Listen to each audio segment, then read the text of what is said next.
generation with Snapdragon 8 Gen 3, the ultimate gaming phone for just $650.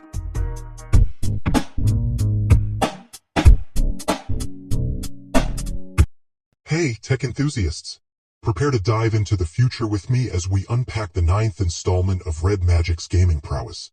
From its cyborg-esque aesthetic to its mind-blowing specs, this is not your average smartphone review. Let's delve into the realm of gaming supremacy with Red Magic 9 Pro. First off, the accessory lineup. You've got your standard Type-C to Type-C USB cable. But what's really jaw-dropping is the included charger. It's an 80-watt beast that juiced up the phone from 0 to 100 in just 40 minutes. And that glossy black finish? Stunning, especially considering the hefty 6,500 mAh battery inside. Who needs a plain black slab when you can have the sleek, stylish design? Oh, and did I mention there's a white variant too? It's pretty slick.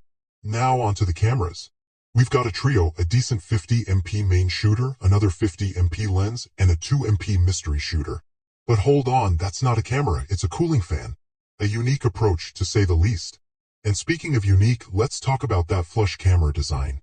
While some might be used to camera bumps by now, for gaming-focused phones like this,